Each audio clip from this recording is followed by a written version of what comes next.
Coming up on Roland Martin Unfiltered for Monday, March 18th, 2019.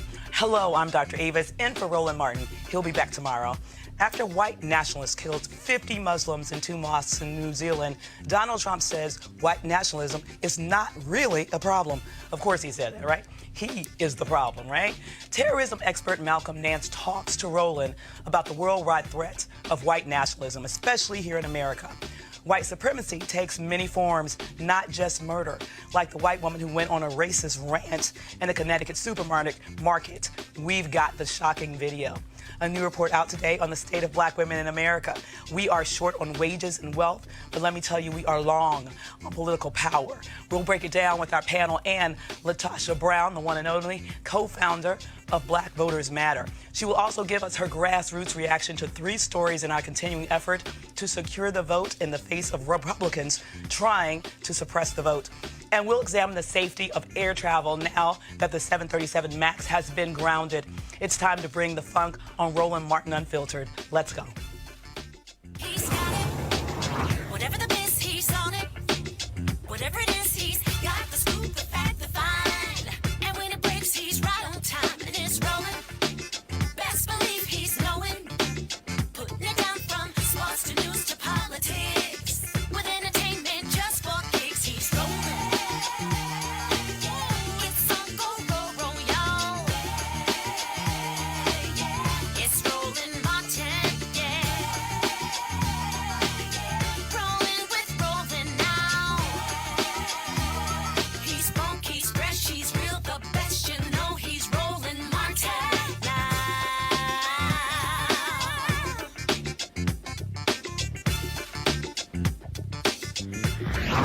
Martin. Hello, I'm Dr. Avis, in for Roland Martin. He'll be back tomorrow. 50 people were murdered last week in 2 mosques in Christchurch, New Zealand. The shooter was a self-described white nationalist, or as we call them on Roland Martin Unfiltered, a racist white terrorist. In his racist manifesto, the shooter cites Donald Trump as a symbol of renewed white identity and common purpose. Trump downplays white nationalism as a threat. I don't really. I think it's a small group of people that have very, very serious problems. I guess if you look at what happened in New Zealand, perhaps that's a case. I don't know enough about it yet. They're just learning about the person and the people involved. But it's certainly a terrible thing, terrible thing. Yeah, those few people can sure do a lot of damage. 50 people at mosques in New Zealand, 9 people at Emmanuel African Methodist Episcopal Church in Charleston, South Carolina, 11 people at the synagogue in Pittsburgh, 2 people at that Kroger supermarket parking lot in Kentucky. And that's not all. Right-wing extremists were linked to at least 50 murders last year, a 35% increase over 2017, according to the Anti-Defamation League that tracks these events. And there are reports that the House Judiciary Committee will hold hearings in the next few weeks on the rise of white nationalism. Of course, the big question is Trump to blame for the rise of white nationalism and white nationalist violence? Before we ask the panel about this, here is what David Leonhardt of the New York Times wrote this morning. Drawing a direct line from the purveyors of hateful rhetoric to any specific hate crime is usually impossible, and it's usually a mistake to try. The motive for these crimes, be it in New Zealand last week or Pittsburgh last year, is typically a stew of mental illness, personal anger, and mixed up ideology. Trump doesn't deserve to be blamed for any specific crime, but he does deserve to be blamed for the trend. It's very complicated. The man with the world's largest bully pulpit keeps encouraging violence and white nationalism. Lo and behold, white nationalist violence is on the rise. You have to work pretty hard to persuade yourself that's just a big coincidence. So joining us on the panel today to talk about it is Monique Presley, a legal analyst and crisis manager, Michael Brown, former vice chair of the DNC Finance Committee, and Eugene Craig, CEO of the Eugene Craig Organization. Welcome. Thank you. Appreciate it, appreciate it. So what are your thoughts about what's going on here? You know, to me, it's very interesting that Trump was specifically named in the manifesto, yet he keeps acting as if, why am I even mentioned in the same breath as this murderer? What are your thoughts on his responsibility for these acts? Well, of course he has responsibility, but it's the same as everything else that he has responsibility for, and he's taken none. He's supposedly the President of the United States, the so-called leader of the free world, and he's never accepted that mantle. He has continued to behave over and over again like an infant. You know, I mean, he has such juvenile behavior. He does things that my young children think are just absurd. So for him to actually accept responsibility for the fact that the hate that he puts out can lead to an extreme group of people taking action, no, I'm not surprised at all that he is unwilling to do that. Absolutely. And Michael, not so long ago, you remember when he came out and called himself a nationalist? You know, it's very interesting that he specifically used that language. And now we have this yet another murderous action by a white nationalist. He's still trying to say, oh, I had nothing to do with that. Well, first, Dr. Avis, let me first commend you for coming in hurt and sick and doing a wonderful job. Roland, if you're watching, look what a professional. I'm trying to figure out what Avis is turning up. That's what I probably need to be. But you know, I'm sure someone has kept count, whether it's the Anti-Defamation League, but it seems to me there are so few attacks by Arab Americans, right, or Arabs, or however the president liked to refer to them, and more by just white people. Absolutely. By white men that just want to go to a hotel, open up a window, and start shooting people in a crowd. That's terrorism. It is. And every time this happens, he ignores it because, you know, clearly he knows that he's part of the problem. I don't think he ever thought people would really go to this level. Clearly he wants to inspire his people. Right. But I don't think he ever thought people would go out with guns and start killing people. But that's what they're doing. What do you think, Eugene? I think he actually does, to be honest with you. I mean, if you go back to the campaign, you know, literally at the rallies, he would say, you know, hey, you know, back in my day, you know, they can get beat up and taken out in the stretcher. And he would tell his folk, you know, well, if you beat them up, I'll pay your legal bills. I think it's kind of irrational to expect a trash-ass racist to, you know, kind of rebuke other trash-ass racists. That's true. And, you know, when you have folk that are committing crimes and killing people and literally bringing the white supremacy and white supremacist terrorism real lives, you can't, I mean, I thought it was weird. And then I had to take a step back that Mick Mulvaney's first response to, you know, the question of should the president give a speech denouncing white supremacy is, oh, the president's not a white supremacist. Yeah. Oh, he doesn't not like Muslims. Well, Eugene, we have a little clip from Mick Mulvaney. Let's see what he said. Let's look at his excuse. The president is not a white supremacist. I'm not sure how many times we have to say that.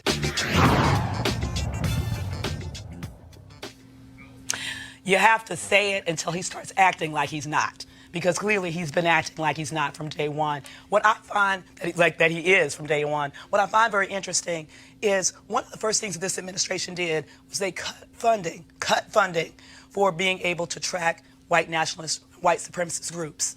At the very same time, they established this ridiculous focus on black identity extremists. Yeah.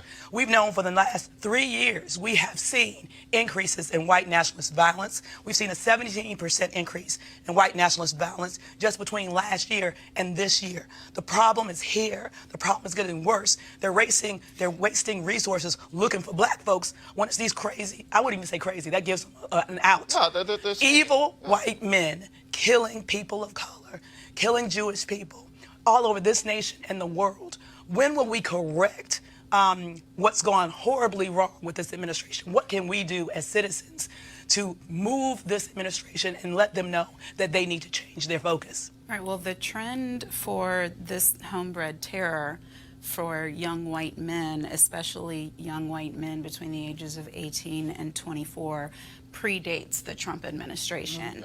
And they've been studying it supposedly for a while, and I do think, yes, it's kind of like axis of evil-ish, but there is sickness, and they have not figured out what's going wrong with that demographic that is leading to them being the predominant factor. I mean, we don't even have to guess now. When we see that there's been some mass shooting, we pretty much know what that's about, and it doesn't look anything like everything this administration is flagging. But what this administration is doing is just feeding the base. Right. I mean, they just feed the monster and feed the monster and feed the monster, and it has not, they're not tethered to facts. Right. You know, they don't believe in data or science or any of those things. It doesn't matter. Down is up and up is down. So whatever it is that serves their purpose of the day or the moment, that's what they go with. And that could change tomorrow. Well, this is an administration that's been full of white supremacists. Look, Malcolm Nance talked to Roland about this. We will listen to that, and then we'll come back and continue the discussion. Really to understand that we are operating in white fear right now. We've always had that, but the reality is with America becoming a nation majority people of color in 2043, you look at what's happening in France and other countries, there's all this fervor when it comes to immigration. This is really white folks globally being afraid of the future, what the demographics look like. You're absolutely right. And it's not a recent fear. This is certainly in the United States with the white supremacy movement. Well, technically, you could say that its heyday was the U.S. Civil War. But in the period afterwards, and, you know, with the rise of the Ku Klux Klan and then the civil, you know, as it descended into the civil rights movement, the 1950s were actually very, very significant in terms of intellectualizing the fear of immigrants, blacks, browns, and others in the United States and coming into the United States. And you might recall, Roland, there was a movement back in the 1950s called the John Birch Society. Yep. And the Birchers were a group of white supremacist, aligned neo-Nazis, Ku Klux Klansmen, and white upper middle class and middle class who believed in white supremacy as, you know, almost a form of corporatism. Now, because the World War II saw the rise of fascism, they didn't want to take on the symbols of fascism.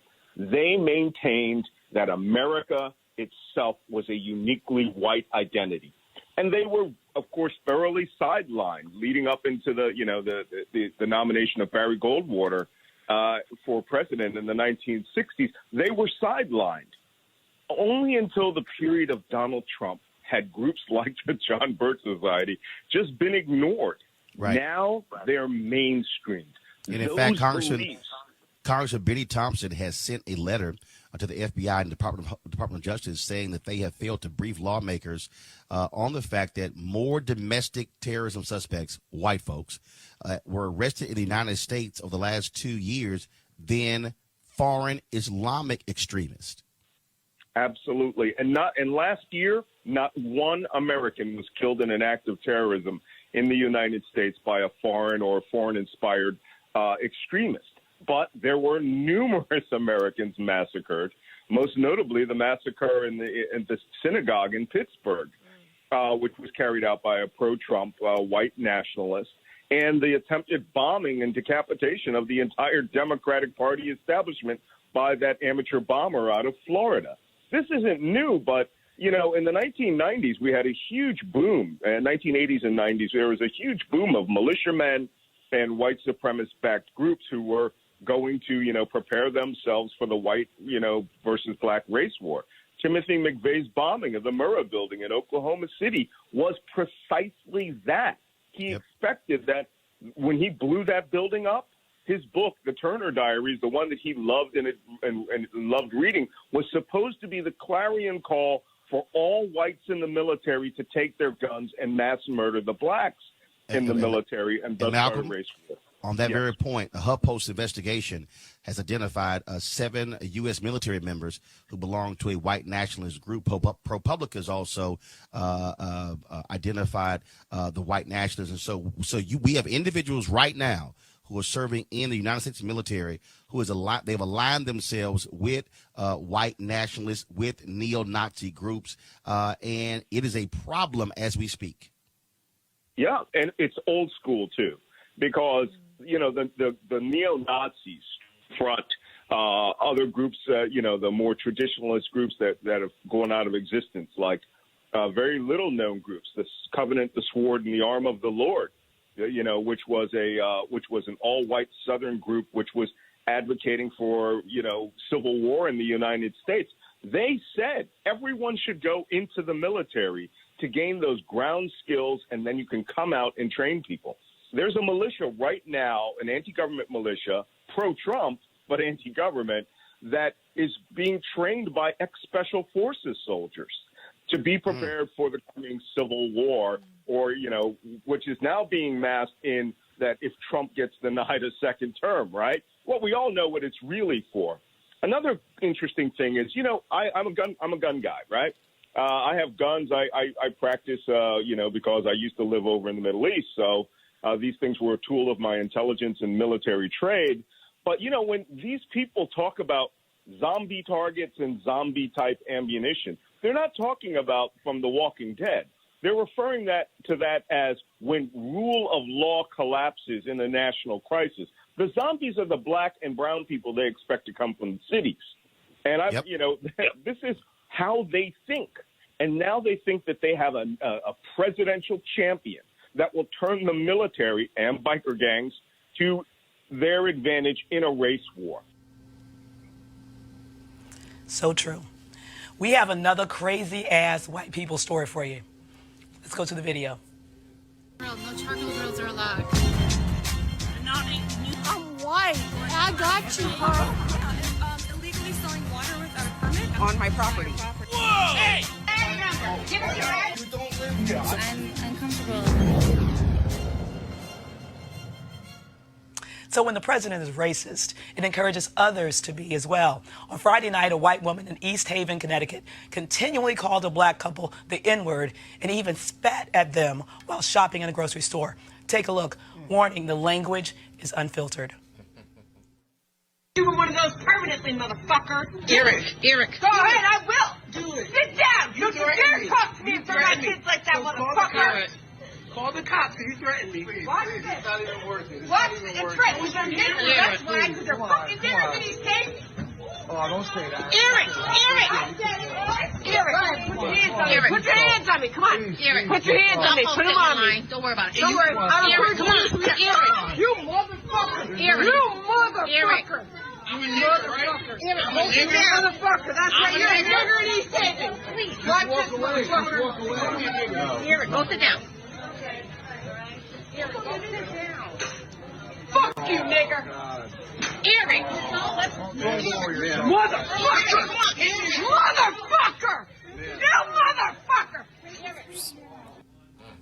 motherfucker. She gonna try that with the wrong person one day. That's all I got to say. Okay, so this woman has been identified as Corrine Tyrone. I almost said Tyrone, who worked as a secretary of Hampden High School in Connecticut until she resigned after the video went viral. The Hampden Public School Superintendent, Joni Goler, released a statement identifying Tyrone in the video and saying that the employee has been separated from employment immediately. The school district also filed a report from the Department of Children and Families. Since Tyrone's children were present during her traumatic tirade, charges have not been filed against Tyrone as of yet. So, when I see things like this, I think, first of all, her children were very calm. They ain't even flinch. Because that's not new. Exactly. Motherfucker might be their middle name. You don't just start doing that one day at the store. I mean, they know who their mother hates is. black people. Yeah. Mommy probably pops off not just about black people. Yeah, right. That is a pattern of behavior. Yeah. That is a character demonstration. That's a way of living. And I hope that they they need to call the people on her, CPS and everybody else. Do we know what started it? I have no idea. I haven't seen anything about what started it. But listen, I need her to be in the right place, in the right jurisdiction, in the right store, and let that happen. Like I think at some point in time, I don't advocate violence, but I believe, Monique can correct me. I believe once you get spat on, that is an assault, and I think you should have a right to properly defend yourself. And these hands, work perfectly. Well, you bring up a good point about where these things are done. Yeah. Because whenever we see these things, they happen in situations where they know they are in, quite frankly, a majority white situation. Yep. I found it interesting that the man came up at the end and was working towards the black couple as if to hold them back when she was the one demonstrating violence, right? And so she felt comfortable in that environment to be aggressive. Oh, when she got the crowd, she turned it up. Yeah. It went from, she actually turned away, it was like kind of walking away, and came back and said, "Nah, I got some more for you, baby." Yeah. If she got a crowd. And, look, I think, there should be a database of these people. And, employers should check it to make sure that, hey, look, you're not hiring an avowed racist, representing your brand, your company, and interacting with your customers. And we're seeing this more and more and more because people still feel comfortable because number 45 has set a tone that it's okay. If you see somebody you don't like, just go spit on them. Yeah. Tell them you don't like them. Call them a name. It's okay because I do it from the Oval Office, so what's the problem? What I find interesting, too, is that the majority of these are women. Yes. The majority of these are angry white women. Yes. I'm like, what the hell do they have to be so angry about? What do you think is the psyche Well, going on with white women right now? The thing that's interesting about it is, of course, that's how we ended up with this, one of the ways that we ended up with this president, Absolutely. right? A cool assist from Russia. But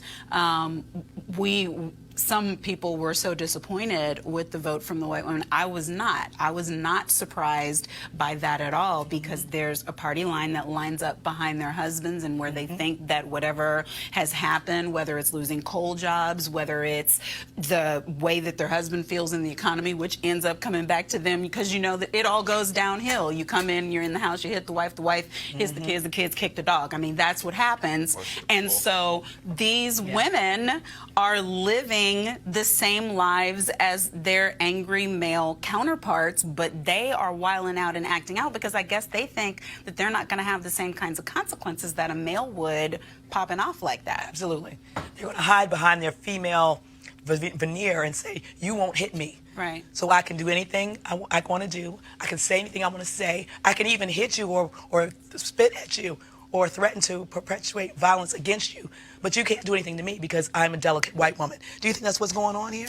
Clearly, and we see it happens all the time when in the same kind of assault situation, even if a black woman don't get treated like white women do. Absolutely and it's not. just the parity. It's just not, the whole system is not fair. So you're right. They feel empowered. I agree 100%. I really think, if you want to pop off, do it with the right crowd, the right people. My thing is this: if you're going to pop off, get your full value of pop off out of it. Get your full value out of it. If you want to pop off, don't do it in this nice, safe space, controlled environment. No, take your ass to Southeast, West Baltimore, Compton, wherever, and pop off. You can get hundreds of people you can pop off on and have the pop off experience of your life. The problem is they're cowards. I agree. That's why they won't do it. I agree 100%. Absolutely. So we'll go to a quick break, but we'll be right back. You want to check out Roland Martin Unfiltered? YouTube.com/Roland S. Martin. And subscribe to our YouTube channel. There's only one daily digital show out here that keeps it black and keep it real. It's Roland Martin Unfiltered. See that name right there? Roland Martin Unfiltered. Like, share, and subscribe to our YouTube channel. That's youtube.com/Roland S. Martin. And don't forget to turn on your notifications so when we go live, you want to support Roland Martin Unfiltered? Be sure to join our Bring the Funk fan club. Every dollar that you give to us supports our daily digital show. There's only one daily digital show out here that keeps it black and keep it real. It's Roland Martin Unfiltered. Support the Roland Martin Unfiltered daily digital show by going to RolandMartinUnfiltered.com. Our goal is to get 20,000 of our fans contributing $50 each for the whole year. You can make this possible. RolandMartinUnfiltered.com. All right, so the Black Women's Roundtable Convention is going on in Washington, D.C. right now. We've been live streaming these events from Friday to today, including a session this morning on the annual report, Black Women in the United States. So proud to be the editor of that report. Happy that it's out again this year. There are two findings I want to talk about: our growing political power and the fragile nature of black women's wealth. Let's start there with these facts. Black women are workers. In fact, more of us are working on a percentage basis than white women, and that's been the case forever, right? But because we work and we work hard, we have to be twice as good. Doesn't mean we're getting fairly paid. Black women working full-time year-round earn only 61 cents for every dollar earned by white male workers compared to 77 cents for white women. And according to the report, over the course of our working years, that means that we lose nearly $1 million throughout our career. And that results in a large wealth gap as well. Married black women with college degrees have less than half as much wealth as married white women with college degrees. And let me tell you, when we get towards retirement age, that gap actually increases. It does not decrease. So I want to talk to the panel about these findings. It's really quite amazing. when I look at these numbers every year, on the one hand, I'm excited because I see us moving forward, particularly with political representation this year. We've been moving, and we're going to talk about that in a minute. But when I see these economic numbers, it's very disturbing to me because nobody works harder than black women. And to see us continually get economically exploited in this nation, it's very frustrating. What can we do in order to wield more economic power? You know, we've always been in last place. And it concerns me greatly because I'm talking since slavery, right? And we've had to be industrious because we were put in the last slot every place else. And so part of our surge and our success is that ingrained fighter spirit that overcomes and is resilient. But I don't believe that there's enough collaboration. Right. Because we have a lot more economic power than what would be evident by the way the numbers keep coming in. And I don't think we can expect for our white and other minority counterparts to do more for us than we do for us. So things like the Black Women's Roundtable, moving forward in business markets and moving forward in educational markets, I mean, we have to become our own lobbyists. I know that's a bad word now. We have to become our own advocates. Yeah. We have to make sure that we're in the marketplace by grouping together. Absolutely. You know, it can't be done in silos and it can't be done as an island. Absolutely. And when I think about some more data that we released in this report, what's really going on here is that as black women, we're disproportionately represented in low-wage jobs, jobs that don't have a lot of the basic benefits that a lot of higher wages jobs have just off the top. Because we don't have then access to things like healthcare, we don't have access to other things, we end up coming out of pocket to pay for those. Part of what we report here is that black women spend about 40% of our income on caregiving for others, okay? Right. As compared to white women who only spend about 14% of our income on caregiving. But we don't just end up paying for our own health care, we end up dying. Absolutely. More of us die in childbirth. Absolutely. More of us die with heart disease. Absolutely. More of us, you know, I mean, and depression. They're looking at those numbers now and things that are, and so again, it's just like I said with the white women, we deal with some of the in the last seat, we get kicked before they kick the dog mentality, in that there's been a perpetuation of black men being in prison, and that destroyed the black community through over-incarceration, and we were left to carry the bag, and that meant taking whatever job you could get in order to feed a family because there was no man in the home. Yep. So And that's another drain on our income. Yes. Because we're putting money in there for them. Yes. We're also paying exorbitant rates for phone calls. I mean, it's all, everybody's getting rich off of our dollars. You know that the penal system is making a ridiculous amount of money off of families, and it's a higher per capita percentage of people of color. Absolutely. And I want to bring the brothers in this conversation because I feel like I get very disturbed. Yeah, they're my brothers, right? I get very disturbed when I hear so much animosity between black men and black women. And, you know, I don't even want to take blame. Sometimes we're the aggressors, sometimes y'all the aggressors. It just happens, right? Depending upon the subject. But the bottom line is, I feel like we need to understand as one people that we can't do any of this by ourselves, that we get so much further if we work together, black men and black women. What can black men do to support black women in these ways, and how can we also support you? I think we start with just supporting black women. You know, we talk a lot of politics here. I thought it was disgusting the way, I'll call it out, I think it's absolutely disgusting the way Sean King's, you know, addressing Kamala Harris right now, and you know, doing Bernie's bidding. Right. I think black men have an obligation to support black women. Black women have been saving, you know, our communities, been saving families, been saving this country for 400 years now. You know, part of that is because of systemic racism. Part of that is because of the way the country, you know, laws and policies have been implemented. You know, the prison system has done a hell of a job in decimating the black community. But the number one thing black men can simply do is simply be there and support black women. You know, support their businesses, support them in what they do, support them in their political endeavors. And a lot of that, all that does is help rebuild the black community. Absolutely. As a whole. So. Yeah, a lot of it has to do, too, with recognition. We always talk about how the white community doesn't understand what people of color did to help build this country. And I think as men, and black men in particular, we have to also recognize and appreciate what black women have done throughout history, not just for our families. I'm going way back, like slave days, how black women kept families together all the way through the Civil War, helping people escape slavery, keeping families together because of our foolishness in the household. I know you wanted to give credit on both sides, but men have really not done our part. And I mean, growing up, and then you have to be the kind of parent. Growing up, my sister's career, her education was just as important as mine. Her going to law school was just as important as me going to law school. Everything was the same. So I was raised, so we have to do the same kind of raising of our children. Absolutely. That woman, her career, her ambition is just as important as yours. I love that. My great-grandmother taught me to cook and clean, because she said, I don't want you having to rely on a woman to do that for you. You can do it yourself. So there's some things, that values we have to kind of instill in our young people. Absolutely. Perfect. Let's move on to the second topic, but still under this rubric, and that's Black political power. We are now joined by LaTosha Brown here in the studio. She is the co-founder of Black Voters Matter and has been organizing Black women and others to vote all throughout the South.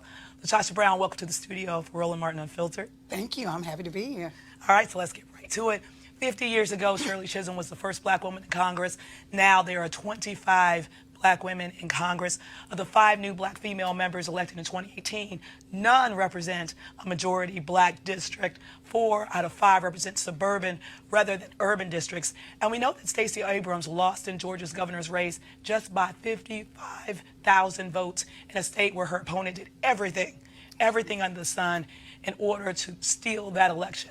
But a black woman won the race for Attorney General in New York State, and Letitia James is making life miserable for Trump and investigating in his business and his foundations. Tell us a little bit about what you've been doing with Black Voters Matter, LaTosha, in order to break through voter suppression in the South. You know, I think one of the pieces when we think about voting and we think about power, it's not just the participation, it's actually having a framework of how are you going to build political infrastructure so that there is independent power. And normally what happens in terms of infrastructure, you either have political candidates that create the infrastructure, or you have political parties, not necessarily the people. And so our work has really been grounded in how do we get grassroots groups and organizations and the ecosystem, right, of black folks on the ground to have their own infrastructure so that politically that the power rests with them, not hoping that they'll pick the right candidate to do the right thing, but that in fact that you see a pipeline of candidates come out, you see accountability, and you see it beyond participation. And I often like to say that because I think we have to make this distinction that participation in itself does not necessarily just equate to power, right? And we know that even in the state of Mississippi, we know that black women in Mississippi have the highest voting turnout than anybody in the country, right? But when you look at some of the economic disparities and some of the other policy issues that they're facing, we recognize that participation is one part. It's a very, very key and important part, but it's one part. So much of our work that we're doing with Black Voters Matter Fund is one, providing some resources for grassroots groups on the ground, but also having a conversation around strategy, around power that is beyond participation.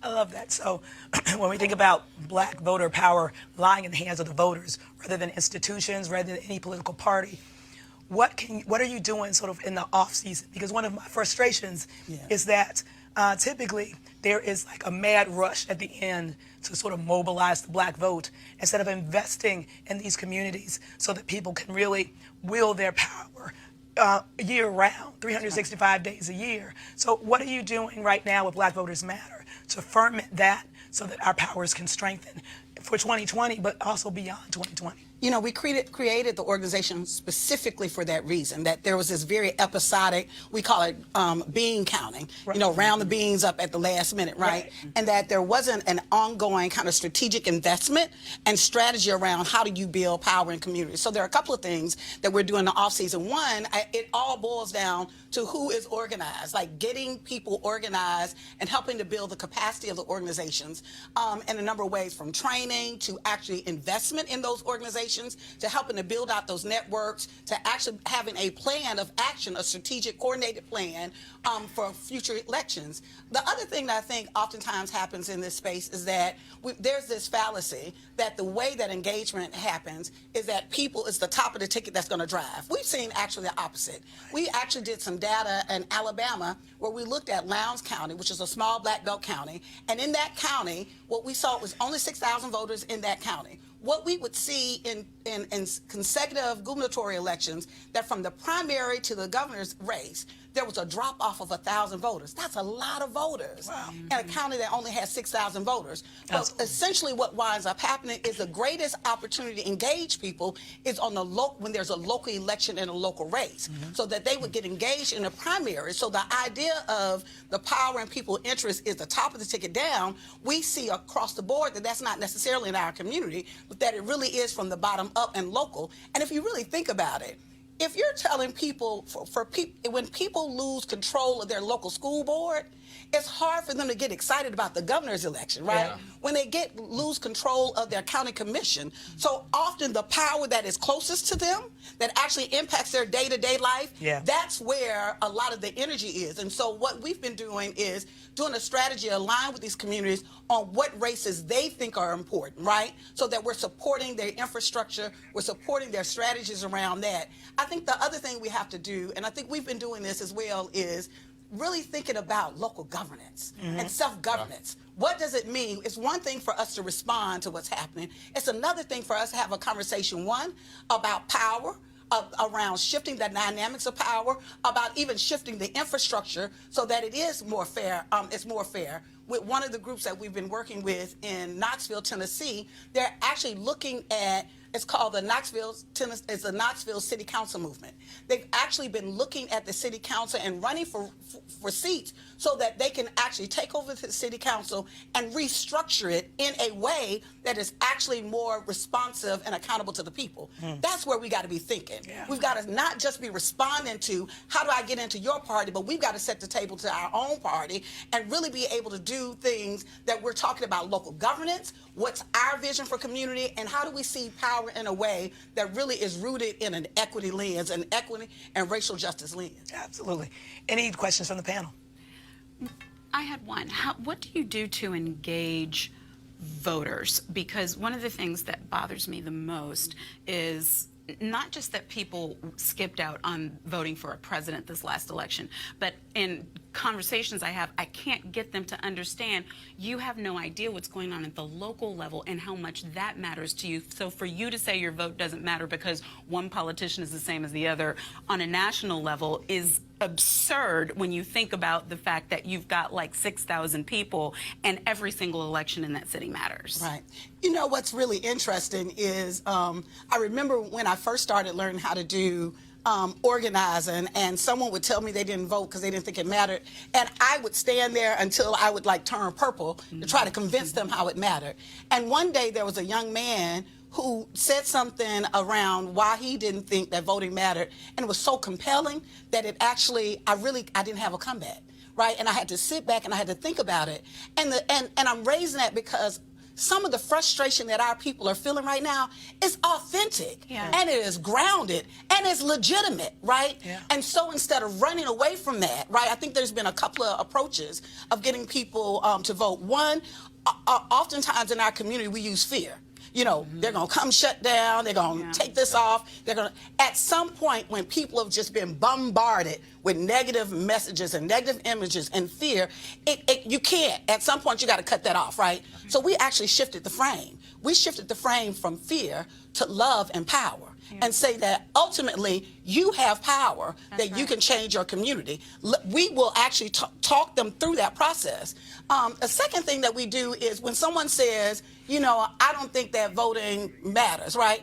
We don't argue with them. We say, you know what? And I'll say this. I'll say, I understand, because oftentimes I feel that way, right? And so when you start from a place of having an authentic conversation with our people, you can actually engage them in a way because they know that you're coming to them real. And then so oftentimes, even in that space, I'll say, while I understand your frustration, because I feel the same frustration, if someone is trying to break in my house and all I have is a hammer, and I might not have a gun, I might not have the tool that I want or the weapon that I want, but all I got a hammer, you need to be clear, I'm going to use that hammer to hit him in the head, right? And so when you frame it that to understand and to really speak to recognizing there are limitations in the vote. It is, right? But when you are at war, when your community is under attack, you have to use everything that is available for you right, that you can actually do a pushback. And so we often tell people voting is not the end all and the be all, right? But we are doing harm reduction, right? And we need you, and we engage people in the conversation. The third thing I think that we do is that we actually use culture. We use music, we use food, we use a gathering, and we listen. Yeah. Oftentimes, folks don't like to listen to people in our community. Right. Folks don't come to our communities and listen to us. They come to our communities and tell us how bad we are, how broke we are, how beat down things are, right? Our first point of contact when we're going to communities, we literally have a listening session. We sit there and we listen. And when you start listening and people know that there's an authentic relationship developing, they can also start tapping into their own power. And it's a process. It's a process, but what we've seen is we've seen a great engagement. In this last year, we were in the midterm election, we were able to engage 120 Black-led organizations in the Deep South. So they're out there. People are out there and they want to do the work. Oftentimes, they don't have the resources or the tools. They need the support. Sometimes they don't know how to enter the process. They need an entry point to enter the process, right? And then the third piece is oftentimes they need a frame. They need a frame of knowing what work or how can I make impact. Help me understand that. And so we've used those as our kind of on-ramp to get people engaged in the process. One last question here. We've got to wrap up. But I love how you're positioning everything that you're saying around power. And we know that voting is the sort of starting, I think of voting as the starting gun of a race. Absolutely. Right? It's not gonna get you necessarily the end game that you want, but it's the start of the process. You got to be in the game to win the game, right? So what organizing are you doing with these communities after the vote so that they can hold the elected official, no matter who wins, accountable for what they want to see happen in their communities? That's an excellent point. One of the things that we do is we actually have a network strategy. So instead of part of what we do is work, what is our ecosystem? And an ecosystem, I work in philanthropy, and oftentimes philanthropy will say, there's no infrastructure. There's always infrastructure. Black folks had infrastructure on plantations. Yeah. There was always a vehicle. No, it was. There was always an ecosystem to get things done. Somebody in the house, somebody in the field, somebody knew how to move the food, somebody knew how to cover when somebody was going to escape. So in that process, part of our strategy has been having a network strategy, connecting with partners like Black Women's Roundtable, the Southern Rural Black Women's Initiative, other organizations that are existing long-term organizations, working with grassroots groups, pulling us together so that we can have some collective thought and collective strategy about this process. Wonderful. Well, thank you so much for joining us, LaTosha. Thank you. Thank you for having me. Keep up the good work, cousin. Thank you. All right. That's the powerhouse right there. Y'all don't know, you better tell somebody. Stay on panel with us. We're going to love to get your perspective on this next story, okay? So 3 important developments on the Republicans' relentless attack on the right to vote. A federal appeals court in Mississippi agrees that a state Senate district was drawn, in the words of the court, with the intent to dilute the power of the Black vote, and that the district needs to be redrawn for this year's election. That's good news. But now some bad news. In North Carolina, the Republican-appointed executive director of the State Board of Elections has not certified the student IDs at a dozen campuses at the University of North Carolina as qualifying as voter IDs. We checked with the state's largest HBCU, North Carolina A&T, my favorite uncle's alma mater. There we go. Their IDs did not qualify either. Keeping young people and Black people from voting is an important goal of the voter suppression movement. Today, the U.S. Supreme Court heard oral arguments in a gerrymandering case from Virginia.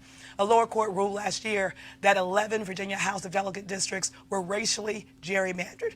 The GOP in Virginia appealed. Of course they did, right? The lower court ordered a new map based on the justices' questions and comments during the oral arguments. Observers think the court will not strike down racist gerrymandering. LaTosha, what do you think is going on here? I mean, it's like this is a fight that is never ending.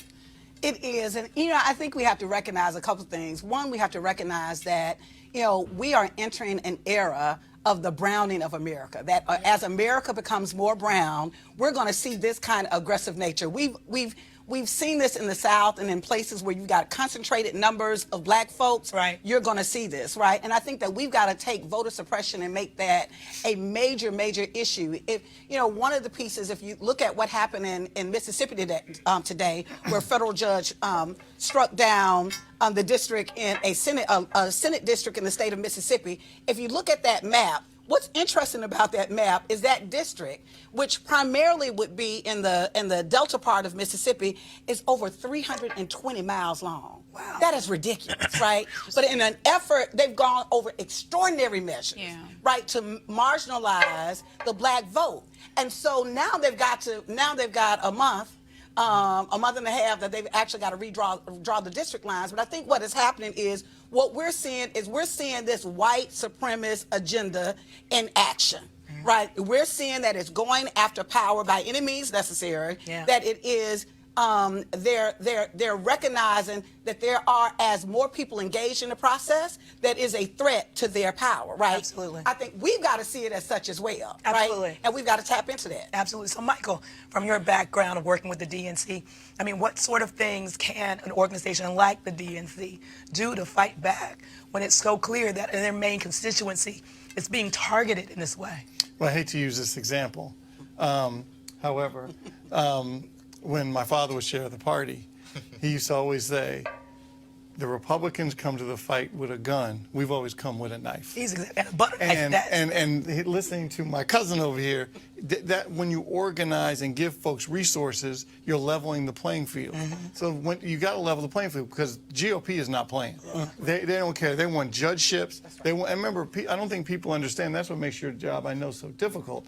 When you're trying to get people to vote, and they don't understand that sometimes elections have consequences. Absolutely. People that draw these maps are people that got elected and or appointed by the person that got elected. And so when you sit home and say, oh, my vote didn't matter, or I didn't like Hillary for whatever reason, these are the consequences you got to deal with. Right. Absolutely. Right, but we don't break bread with the people in the GOP who could assist because they are of good conscience, good report, have integrity. It's so hard to find them. Voting. I mean, we got one. And to me, that's what matters because, I have a tremendous amount of respect for my brother right here. Absolutely. We disagree on almost everything, but he takes stands of principle. You know what I'm saying? Absolutely. And so when we do the thing where it's like we liberals, them conservatives, and they're not as black, and they're not whatever, and they're not down in it makes me sick because we could have more people on the inside of what the GOP is doing to diffuse it while we're giving more power to the grassroots efforts, while we got like an ACP Legal Defense Fund going out and dispatching and bringing challenges. I mean, we gotta put this thing together. It's just the internal divisiveness is what at this point is killing it, because what the white man is doing is Custer's last stand. Absolutely. His days are numbered. But what are we gonna do? Absolutely. I mean, that's an excellent point. Joking. That's an excellent point. So, Eugene, I'm interested because I would think, and I could be wrong, that you're probably taking a lot of incoming from other Republicans. Tell me. Okay. Tell me. So. But we welcome all smoke. We welcome all smoke. Yeah. The thing is this, and I agree with Monique. This should be a partisan issue. Gerrymandering, typically is going to hurt the black community. I mean, looking at Virginia, looking at Mississippi, looking at it in Maryland, our congressional map is currently being redrawn by a commission appointed by the governor. And, I think one of the best things that Governor Hogan could have done is ask, A.G. Holder's organization and President Obama's organization come in and help them draw the map so that it's a fair and equitable map. But the GOP has to come to the table on the issue. I agree 100%. We should be working together on the issue, and black Republicans have a vested interest in seeing the black community thrive and seeing the black community have equitable representation at every level of government. I have to ask, do they really want our vote? Here's the thing. I will say this. There are some that do. There's some that don't. I'll be honest about it. If you can have you ask J.C. Watts or K. Cole James or Michael Steele, that's absolutely. But the thing is this: as with anybody, I don't think the black community should just hand the GOP your vote. I think the GOP needs to come and court you and work for the vote the same way they work for two-way votes, the same way they work for pro-life votes, the same way they work for any other votes, the same way they go out and stir up all the anti-immigrant feelings to get, just crazy out there to vote.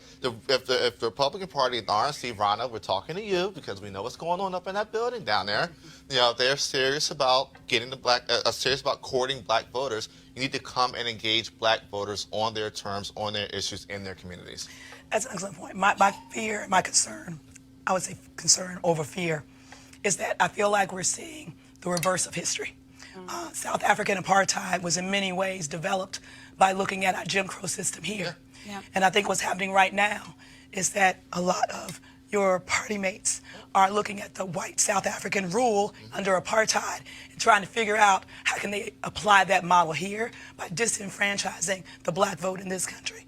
Instead of working for our vote, they're trying to eliminate our vote. It's systemically happening. You get a win in Florida with Desmond Meade, but then you get Brian Kemp who comes in and disenfranchise 50, 60, maybe possibly 100,000 voters in Georgia. You have North Carolina who's they're Roland says it's the last Alabama, it's the new Alabama. They're fighting hard. I mean they're fighting hard for that all time. Hey, we're going to disenfranchise black people, man. Absolutely. But the thing is this. It should be a nonpartisan issue, not bipartisan, nonpartisan issue, because it's something that affects black folk across the country. Absolutely. The model that gets implemented in Georgia is something that, hey, Chris Kobach in Kansas say, let's do it here. Then somebody in Iowa says, hey, let's do it here. It gets implemented, and it's not just implemented at the state level. There bits and pieces that gets trickled down to the county level, because the issue is this. We don't have a national election. We don't have state elections. We have thousands of county and municipal elections. And until we deal with it at that level, and it's going to take, working with hundreds of organizations that are, well-funded, talking to our white friends, that actually care about this issue, at the municipal level to protect the right to vote. The emphasis is yes. And he is few and far between. Yes. There are more of them than there are of him. Right. And a prime example is when you watch some folks of color that go on and defend 45. You could say somebody said the N-word. They'll say, "What's the context?" That's kind of the thought. It's how can I got to defend him in some form or fashion. They've done it here on But this show. they're few and far between in terms of people who are out as spokespeople willing to speak up for the party. But there are so many in the closet black Republicans, because we talked about on the other show, the older you get, the more conservative you get. The Republicans are, to me, missing the boat, because there are plenty of people who want to vote and probably secretly do vote because they're voting for their pockets. The more you make, the more you want to keep, the less you want to spend in taxes, et cetera, et cetera. So there are these issues that there could be common ground on, but on stuff like voting, GOP has to show up. I'll give you an example. I'll give you really quickly. 2018, Governor Larry Hogan gets almost 40% in Baltimore County, almost 50% in Prince George's County, about 45% in Montgomery County. These are two or three of those are majority black jurisdictions. Yep. He didn't go in talking about divisive issues. He went in and talked to the communities there on their terms, on their issues. I mean, and it's a model that the GOP could apply anywhere in the country. Yeah. Treat black voters the same way you treat your voters that you actually care about. Show that you care, and then we'll maybe reward you with our vote. Well, we're hearing some rumblings about him challenging Trump in the primary, so that would be hoping interesting he to does. see. I'm all in for Hogan 2020. All right, now. So let's go to a break.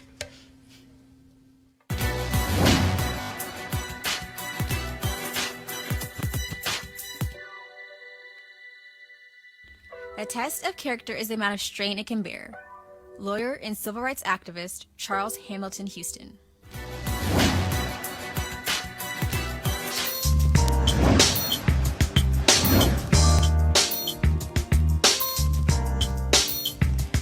Our HBCU Giving Day school is Fort Valley State University, located in Fort Valley, Georgia, founded in 1895. Notable alumni include Rayfield Wright, Tyrone Poole, Calvin Smyrie, Nick Harper, Catherine Hardy, Lavender, and more. You can support Fort Valley State University by going to fvsu.edu. That's fvsu.edu. So last week, a lot of people I know were busily getting themselves off of flights with Boeing 737 MAX planes, including me. Not a problem this week after the U.S. grounded those planes, after 2 of the planes crashed, killing all aboard, 1 in Indonesia and 1 in Ethiopia. But why was the United States the last to ban the planes? Because it's our company, right? Should we have been worried in the first place? Joining us now to talk about that is airport security expert Dr. Stacy Tyler. Hi there, Dr. Tyler. Hi, how are you? I am wonderful. Thanks for having me. Absolutely. Thanks for joining us.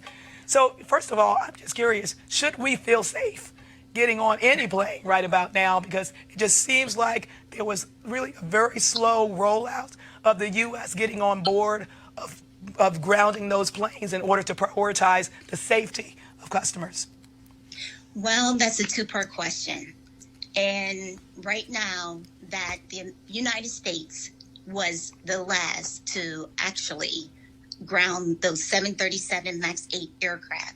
But you got to understand, the plane that went down in Indonesia, Lion Air, that airline is the largest low-cost carrier that's in the Asia Pacific market. But however, since 2002, they had 15 incidences, aircraft crashes or incidences per se. Wow. The European Union banned Lion Air from flying into their European airspace. Okay? So you have Ethiopian Airline, and they are the largest African airline. But however, they have liberalization concerns, a lot of restrictions in order for them to operate. Their operating costs are high. Their taxes are high. They don't have the resources to assist in their flying in Africa. So the United States looked at those factors as far as, oh, it happened in Africa and it happened in Indonesia. But however, other countries took the liberty to ground those 737 MAX 8 jets, UK, Canada, Indonesia, and the likes. But the United States took their time just to find out if that the information from the black box, which deemed that it had similarities according to the plane that went down in Indonesia. So therefore, so that's why the United States took the liberty as far as grounding. And you got to understand that it's an economic factor, because when you ground those planes, that's money that they're losing on a daily basis. Absolutely. I think that last factor is probably the biggest one, but that's just me. And I will say, I fly in Africa frequently, and I understand that Ethiopian Airlines is one of the best airlines really in the world. So I don't want us to stigmatize African airlines as if they're somehow deficient compared to other countries. Now, when I think of, what I've been hearing about this is that it seems like in both the Indonesian crash and the Ethiopian crash, that it sounded like the pilots were trying to regain control of the plane from the automatic pilot function, which to me seems suspicious that both of them were struggling in the same way right before the crash. So does that indicate that there is some malfunction with those planes? Absolutely. And that's the stall prevention system that you're referring to. The same information, the same situation that happened with Lion Air was very similar to Ethiopian Airlines, which the plane was taking off, but in a roller coaster like altitude change. Oh my God. Okay, so therefore, with that information that came out from the black box, that really deemed the decision for the United States to ground the 737 MAX 8 aircraft. Right. Well, we're glad that they finally came to that decision, and we're looking forward to get some resolution on this so that we can all be safe in the air. Thank you so much for joining us today. Thank you very much, Dr. Avis, for having me. Absolutely. And that is it for this edition of Roland Martin Unfiltered. Roland will be back tomorrow, and my bad voice will be gone. So thank you for joining us. We'll see you next time. Holla.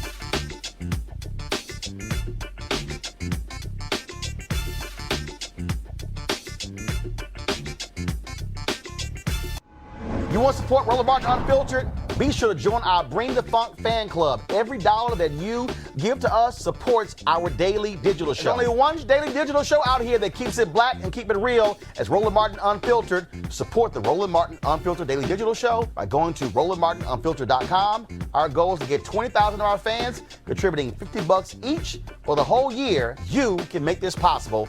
RolandMartinUnfiltered.com.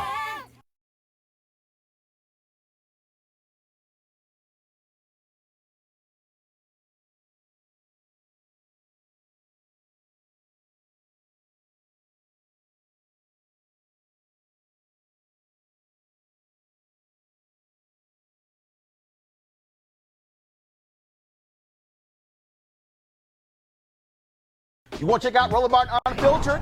YouTube.com/Roland S. Martin. And subscribe to our YouTube channel. There's only one daily digital show out here that keeps it black and keep it real. It's Roland Martin Unfiltered. See that name right there?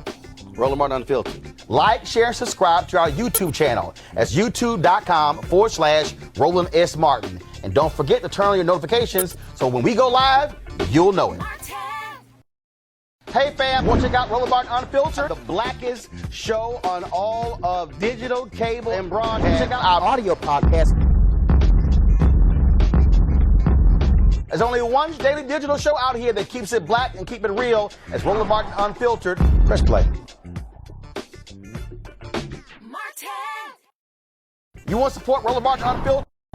Be sure to join our Bring the Funk fan club. Every dollar that you give to us supports our daily digital show. There's only one daily digital show out here that keeps it black and keep it real as Roland Martin Unfiltered. Support the Roland Martin Unfiltered daily digital show by going to RolandMartinUnfiltered.com. Our goal is to get 20,000 of our fans contributing $50 each for the whole year. You can make this possible. RolandMartinUnfiltered.com.